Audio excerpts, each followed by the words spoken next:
Hello, hello, hello, friends and foes. No, I'm totally joking. I've got a weird attitude today, so we're gonna work through that together. I thought I might not be having the most wonderful day, but I've got things to check off my to-do list, and I don't know about everybody else, but whenever my productivity level is like just to the roof, I feel far better about myself, and then feel okay to like mope on just like what a hard knock life it is when it truthfully isn't. I'm just a drama queen. But if you know me, I think you already know that, so I don't need to explain myself. But today, if you haven't deduced already from the title, we'll be doing a deep dive on the entire Taylor Swift discography and its impact on modern art. Are you excited? No? Well, I was just kidding anyways. So, welcome back to Lady of the Lore, by the way. If it's your first time listening, I would advise skipping on back to the first, what are we at? First couple episodes, just to get a little idea of what's going on here. Welcome to the Madhouse. I'm your host, the Lady of all of the lore, Kelly Ornelas. And I'm so totally kidding about the Taylor Swift thing. That episode is on my list of episodes that I'd like to get to, but alas, today we must keep the focus. So, I have some lore to share with you people, you folks. A theory that I think I have to, I guess, give credit to the internet. And when I was like doing my digging, when I was doing my research for this here episode, I learned that that theory actually doesn't just belong to the internet. It's been like a thing, I think, in Japanese art culture for like some 200 years. But do not quote me on that one. I do know it as a TikTok theory. So, TikTok, other platforms, I'm an Instagram girly. I think I've said that. But it is known as the invisible string theory. I don't know exactly, again, like what part of the internet this came from, but it has emerged since Taylor Swift dropped her song called The Invisible String, or Invisible String, excuse me.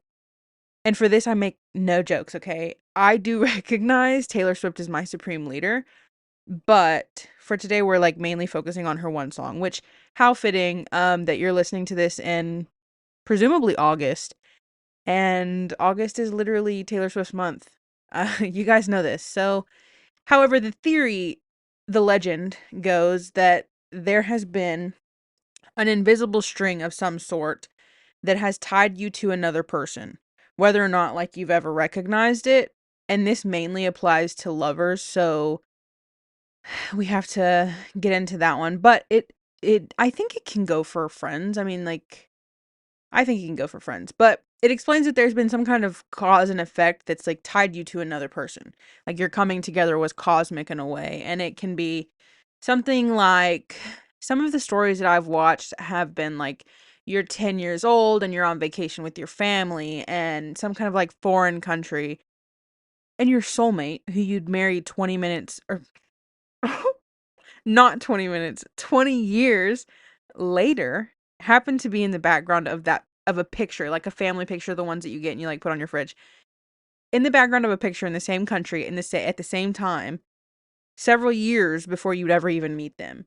And if we keep using like the Taylor Swift as an example, which in my book is again completely appropriate and acceptable, her relationship with Travis Kelce has a few different invisible strings as well. There are old song lyrics from like her debut album way before they ever even met that reference, I think, his jersey number and her birth year. And then there's one of her backup dancers. His name is Cam. He's the guy that she always lets do the line in I think it's We're Never Getting Back Together. And he's really funny. But his brother plays for the Chiefs with Kelsey. And there's like some kind of lore to that too. Like maybe he had something to do with them like getting set up eventually after the friendship bracelets and all of that. But there's also when you add 87, his jersey number, with 13, which is her lucky number based on her birth date, you get 100. So, invisible string after invisible string. But anyways, obviously obviously I'm way too overly invested in this particular thing and should honestly get my honorary doctorate the way that she did in Tay-lore. And you can call them, like, for this you can call them coincidences, or you can just shut up and recognize them as a part of this invisible string theory. Here in this house we're going to respect it, and I think that there is more than one way that we can apply it to. Okay, so before you get all upset about me talking and going off about Taylor Swift, and obviously if you can't tell, I'm so used to people hating on her. Whenever I mention her, I'm so sick of that. Like, I don't know how to avoid it. I don't think I can at this point. The amount of times that people are like, "Oh, who's your favorite artist?" And when that's my answer, I just get shamed for it. Leave me alone. I like the teenage girly bedroom pop. Like, why is that a crime? I have layers to me, okay? Like, I like other music. I just let me like her. It's literally such a crime and it's victimless, except for me. But I'm being a crybaby. I'm telling you all of this because I think that it can apply to, like, to see how across time certain historical events are, like, directly tied to the ones that came before them, and then tied into how we experience some things today. And it kind of, I don't know, it's just how incoincidentally that they're related, or they're, like, tied to things that happened in the 16th century. And to me that is just so fun. So I'm going to mix my two favorite things in the world and use a pop culture theory to explain things that I actually do have a degree in. So you are not going to be able to make fun of me for it. I'm just doing what I do, what my natural talent is.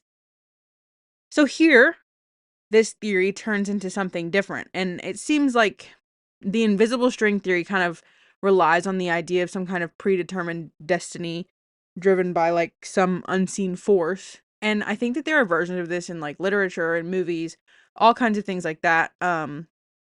Truthfully, if we go too far back, I'm going to end up having to revoke credit from Taylor Swift and give it to somebody else.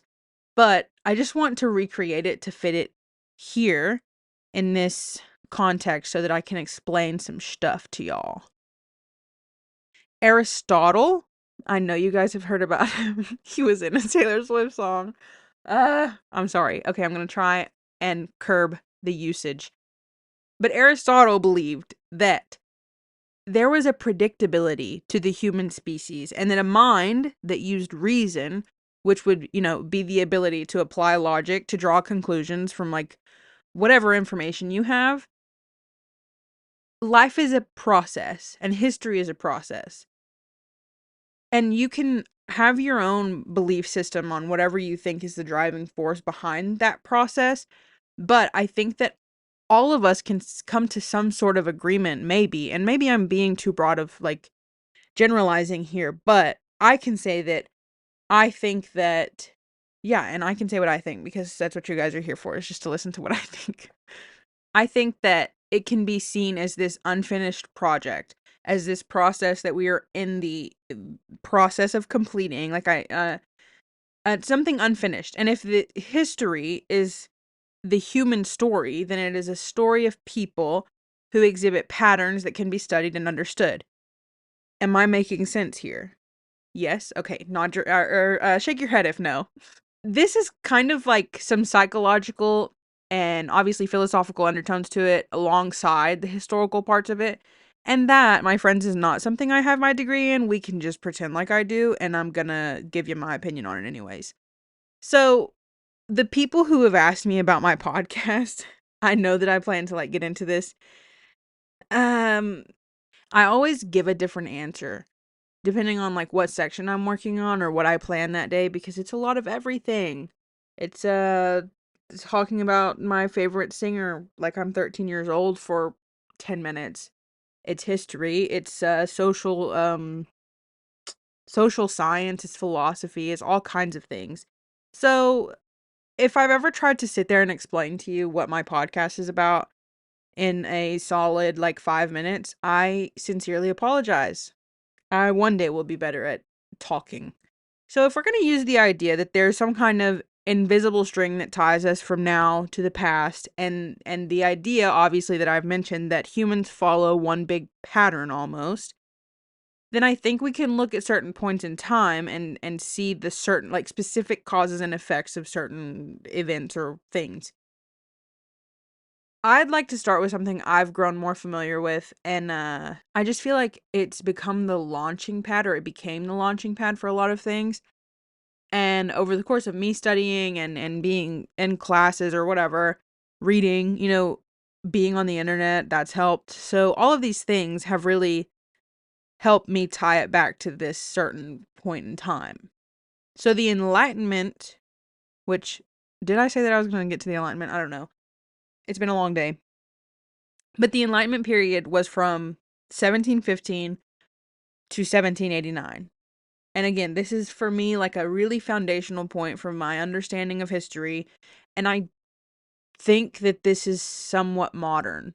Even if that sounds really old, I know. But I think it's depending on, like, well, I'm not going to try and explain that right now. But at this point in time, this movement is full of all kinds of intellectual and cultural as well as political developments. But during the Enlightenment, philosophers begin to say, hey, I think there's a better way of doing things.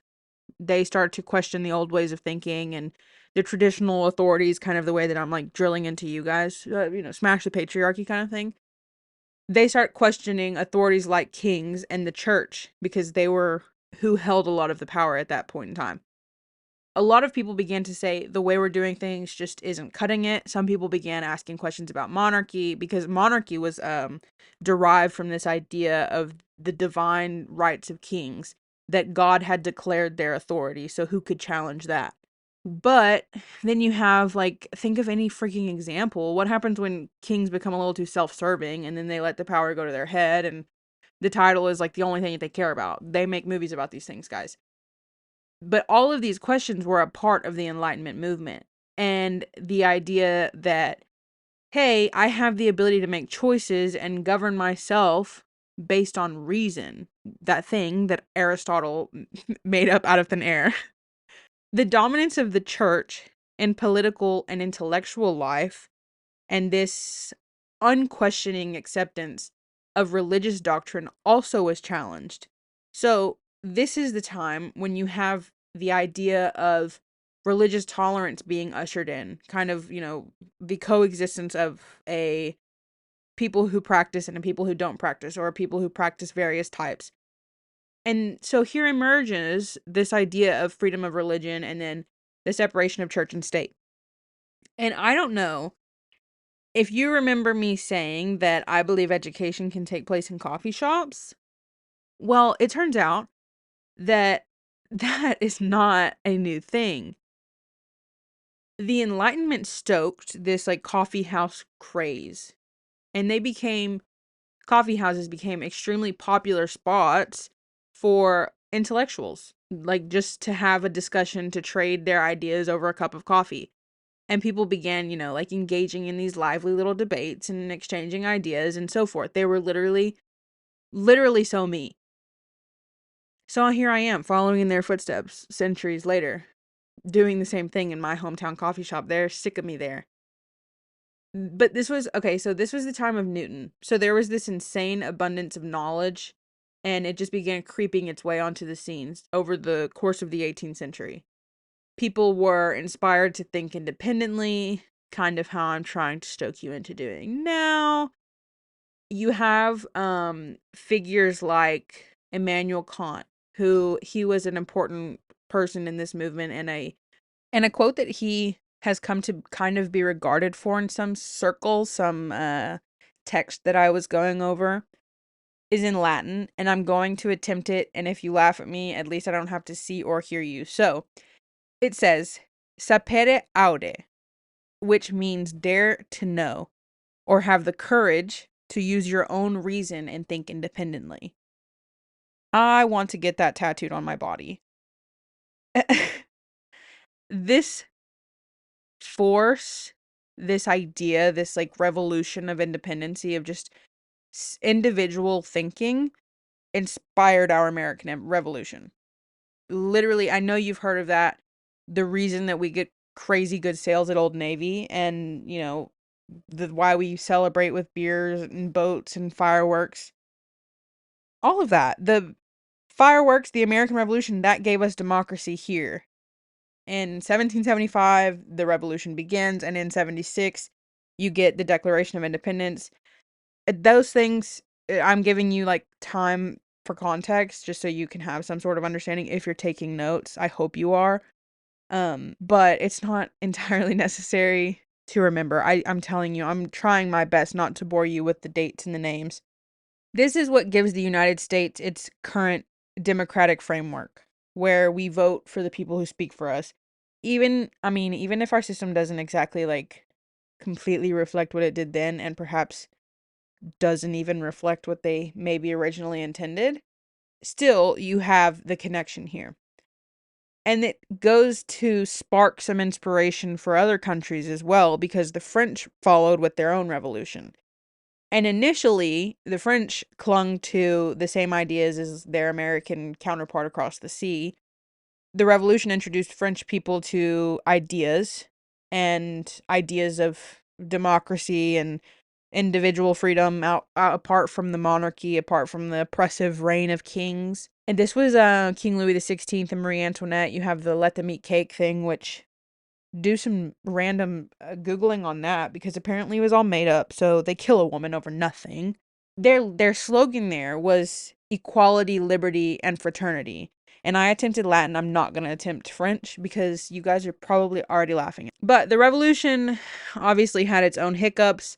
Unfortunately, there were certain groups in France that took to the streets and just like radicalized, and France entered what we know to be the Reign of Terror. And this was a point in time which, from even to until now, I think there's some kind of like psychological impact that it still carries. But these extremists were facilitating what they kind of made into purges to purge out like whoever and whatever they considered to be enemies of their cause. And two very prominent figureheads who literally lost their heads, not of the, or to the extremists, were the infamous Louis XVI and Queen Marie Antoinette. There are so many factors to these stories that I wish I could get into, but for the sake of time, I'm kind of glossing over a lot, which I understand is completely contradictory to my argument in the last week's episode. But listen, I'm going over all of this to prove a point to you. And lest we forget that you also have the means to look into these things, should you care to do so. But because I care so much, I am the best lady you'll ever encounter. I will go so far as to link some reading in the description box if you're interested. I literally took a class on this last semester, and we got into lots of different things, and it was quite fun. So I will hand that over to y'all. What is most important for today's lesson is that at the same time, you have these massive events that we study in history that you've probably heard of, that they've made movies about. Enslaved people and women are looking at these movements and saying, what about us? Hey, what about me? Don't I belong to like the same species, the same genus, the same whatever as men? Like, all humans are created equal? Is that so? Because what about me? In America, slaves were gradually experiencing types of emancipation. You have slavery that remained extremely strong in the South, but certain northern states slowly began to abolish the very ugly institution. Both the French and American revolutions influenced the greatest, most successful slave rebellion in Haiti. And then Haiti became the very first, if I'm not mistaken, the very first independent Black republic. And in France, I'm talking like these things are happening kind of domino-like, but also in some places simultaneously. So it's just this crazy moment in time where so much is happening. And I think that maybe we don't see that we're living history because so many things are happening now. Like, we wake up and there's a new headline and it's domestic, it's foreign, like all over the place. We're currently living time, and I don't fear, but I kind of ponder I ponder on the day that someone is looking back at us and like what are they going to say? You know? That just makes me a little curious. But circling back around, what was I saying? You have the French Revolution also obviously happening, like I was saying, and people like Olympe de Gouges were bursting onto the scene. And I'm going to give you a short story time, introductory story time to this Olympe de Gouges. She was a woman who was far ahead of her time. She became a very fierce advocate for gender equality during, like I'm saying, an extremely turbulent, everything's changing type of time. She was an activist, a feminist icon, and she just leaves behind this legacy, quite the legacy, after stepping onto the stage with her quill in hand and a passion for justice in her heart. And I'm making her sound like a real superhero, right? Because she was literally the French Wonder Woman in my eyes. This was a society where women were typically just silenced or ignored. At one point, you have the writing of the Declaration of Rights of Man and of the Citizen. Olympe sees this. A lot of women see this, and obviously we're not included in it because the Declarations of Rights of Man, why would that include human, right? Because we don't mean man and humankind. That's annoying. But this girl writes the Declaration of Rights of Woman and of the Female Citizen. LOL. LOL. What a cheeky little response. And it's like to the version that focused only on the rights of men. Is she not so funny? In her words, she claimed everything that the Declaration for Men claimed, except she added women. That because women, like men, deserved liberty, they deserved equality, the right to participate in politics, all of the things that they did, because why not? Her work was this call to action, and she didn't even stop there. She demanded that all of these revolutionaries live up to their own ideals. Like, fine, we can support this cause, but you need to live up to the ideals that you preach. If all men, in the proverbial sense, if all humans are created equal, then make it so and mean it. She was very hardcore. She started going off on things like slavery, poverty, social justice, making all kinds of waves with these very progressive views, all at the same time claiming the same things that the revolutionaries did, just for the marginalized groups. So it's like everything that they were wanting, she was like, yeah, yeah, yeah, us too. And then they're like, ooh, I don't know about that. Which is so like, ugh, like that makes me so angry for her. Olymp, sorry, defended her beliefs until she was guillotined. And she was guillotined in November of 1793. She should be such an inspiration for so many people. I get that we're talking about 18th century French politics here, but she stood so tall in a man's world. And she reminded all of us, the men included, that if a woman can mount that scaffold, then she can also mount the rostrum. She can have her voice heard. She can start a podcast and yap and talk until she is blue in the face. And I think Olympe deserves to have her story told. Her face, her name. She deserves to be sitting alongside all of those dusty names that we've learned to memorize and affiliate with the founding ideals of our nations and of modern democracy, of the modern world. I know that half of you probably knew who Isaac Newton was. Maybe not exactly where he came from or what he did, what he did, what he did / does for modern science, but these people matter as well.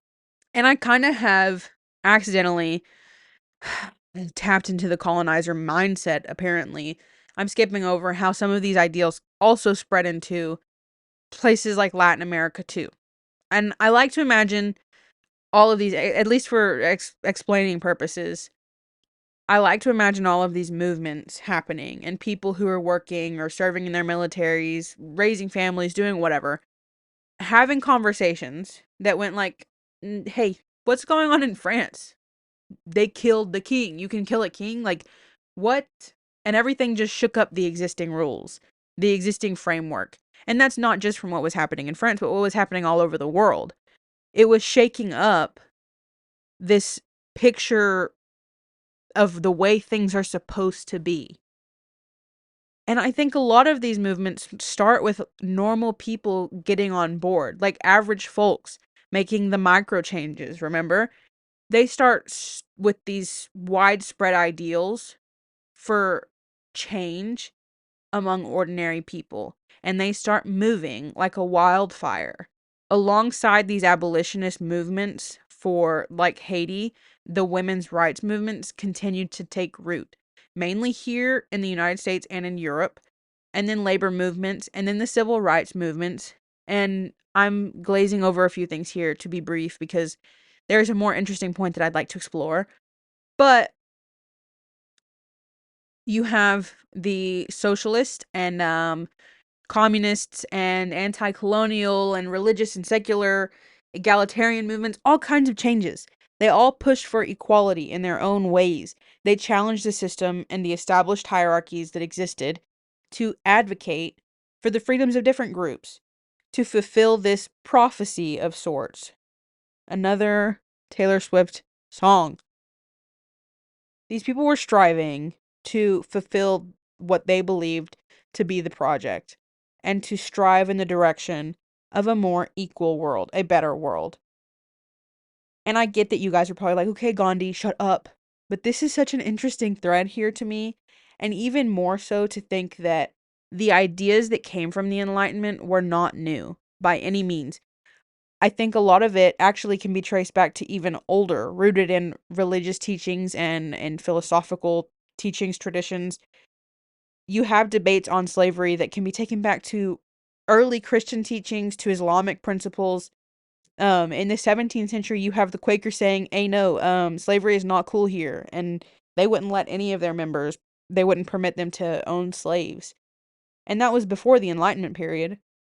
There was already progress happening, not maybe not progress, but at least conversation on women's rights through medieval teachings that were arguing for the worth of women and a recognition of their capabilities from as far back as like the 1400s. I think the same can be said for the labor movements. The Enlightenment offered all of these philosophical ideas that had previously existed but were smothered or interrupted. It was a launching pad. And I understand that there's lots of backlash to this, like the Enlightenment, the philosophers that came from it. All of them have been characterized as this like anti-religious movement where everything went to hell. And I'm putting on my Southern Belle Bible Belt thinking hat. This is the point in time where it can be argued that everyone strayed from the light. The point in time where we fell from the glory of God, and this is where we begin to make our mistakes. But the Enlightenment thinkers, as we can call them, examined this world that they lived in, and they reflected on these like corrupt institutions and on how deep-seated it was under these monarchs who were so closely intertwined through different ways with the church, the entity. And that entity over time, at different, various points in time, chose its loyalties very poorly. It aligned itself with some oppressive regimes, oppressive powers. See the Spanish Inquisition. Look that up for real. You have thinkers, though, in the 18th century who call for the use of reason, who call for individualism and universal rights, all of that. They criticize the church, the entity of their time, for their historical hypocrisy, for their corruption, for maintaining these hierarchies that did absolutely nothing but contradict the egalitarian teachings from religious principles, from what they taught or were supposed to teach. They were criticizing the misuse of those principles and how often they were just flat out ignored. I think that the Enlightenment and all of the following movements, all of its influence, came from the focus on individual rights. Your access to free will, to tap into that argument. All of the women's rights movements, civil rights movements, liberation movements, in other countries, the spread of democracy, the challenging of all of these constructed norms, it can't really be called that. It can't be called free will if it's coerced by some force, political or what have you, right? The Enlightenment came from a focus on those individual rights and of social justice that really actually can be seen as them attempting to reclaim that moral high ground that a lot of organized religions and entities, in the eyes of many during that time, had just completely forfeited. And of course, they had their own flaws as well, which other movements come in, afterwards to make up for. But originally, they wanted to actualize these principles being preached. They wanted to bring into reality what was preached once upon a time, but through a secular framework that emphasized reason with the capital R, Aristotle's version. And this meant your individual rights, my individual rights, my ability to live and have my own decisions or make my own decisions. This all culminated into a space where great things can happen. Or like we're on a loom and this is that thread or the yarn or whatever you have to use on a loom, since we're using that metaphor. But this is where we're attempting to weave this tapestry. And then it brings us to where we are today. Our access to information today is crazy. I know that you're probably aware of how artificial intelligence has just made her appearance recently. The little Google bot that answers questions. Is her name Gemini? Does it have a name? I think I actually do remember seeing something about Gemini. So if that's true, artificial intelligence is literally proving some superiority, but whatever. It's sometimes helpful, but sometimes annoying. It's just that the internet's capability to connect people worldwide just instantaneously, it's fostered this form of communication that I think we have never had before, and we would have never been able to have otherwise. I can explain histories and cultures and get a peek into what life is like in other places that I couldn't even find very quickly on a map. It's all really exciting because as scary as a place that the internet can be, as much as it does have its very, very dark side, it can also be a community. There's things like Facebook and Twitter and Instagram where people actually do care about each other as much as you can, like through a screen, but care about each other in like your fellow human way. Like care about the progress of other people. They share their own journeys into whatever they're doing in order to kind of validate others. And it's helpful. I mean, if you're not someone who's ever experienced that, then I'm sorry. I wish that for you. I recently had a conversation with a friend of mine and she was telling me how much she fears her bringing up her daughter in this world because of online bullies and, like people who body shame behind fake Instagram handles. And it was so sad to hear that because I am aware of it. Like I understand the fear of that, especially having daughters. And I told her, like I might not have kids myself, but I feel like I've been alive long enough, in the age of the internet to offer some kind of sage advice. But I think there's a stark difference between the way she was raised, between the way me and my mom were raised, even the world that they grew up in, and then the world that it is now. Because the community isn't the same. People have let go of a lot of these ideas that kept us restricted. That some of the things that I'm over here like screaming about and preaching against. There is that part to social media where girls support girls and, your feelings are validated. And men too. I mean, they're finally being told, it is okay to cry. It's okay to experience human emotions. Your gender has nothing to do with it. That you're okay to question yourself. That it's all right if you change your major in college 18,000 times. Like, you're living life for the first time and you're figuring it out. That all you need to do is take things for lessons, like understand that there's a reason for things and what have you. You can have a role outside of whatever has been built for you by the generations who have come before us. Like we are capable of so much now. We stand on the shoulders of giants. And perhaps I'm being sickeningly optimistic. You guys are about done with me. But kind of like how I was saying earlier, People are going to be Googling about us one day. Like they're going to be teaching about us one day. And who is it that they're going to look back on? I think that it makes me feel like I have like a duty to fulfill. Like I've got to remember who I am. We have to remember who we are and where we've come from, and that we have the ability to make big changes like this in this like crazy, tumultuous world. It was crazy back then too, and they did it. And that's how I think the invisible string brings us to today. I hope that you guys were paying attention. I've been yapping on this one for almost 40 minutes.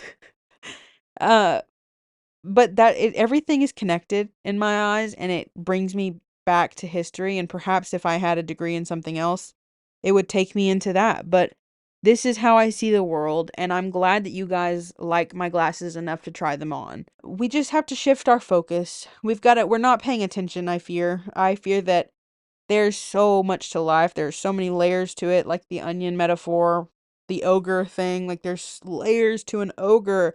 You just have to peel them back and understand them. And I'm yelling about it and I'm yapping about it, but I'm guilty of it just as much as the next person. We sometimes forget both how small we are in the grand scheme of things, but also how important it is what we do, how we do it, how we live. We have to remind ourselves that we belong to a world where wars have literally been fought over the ideologies that we've just weaved into our everyday lives. People died for this. Everything you always hear about the troops that protect our freedoms may have historically been true, but when will it be that we use those freedoms? Or what will we use them for? Maybe that's a better way to put that. What is it that we are valuing so much over understanding who we are and where we come from? And that's a question that we're going to explore next week. Because if I keep going, I'm not going to stop. So I'll hit you guys next Thursday. I am glad you stuck it out with me thus far. I've decided to postpone the pop quiz until possibly next week. I will let you guys know. But I have no other pertinent announcements. If that is all, I think that will be all. So have a great week. I will talk to you guys later. Bye.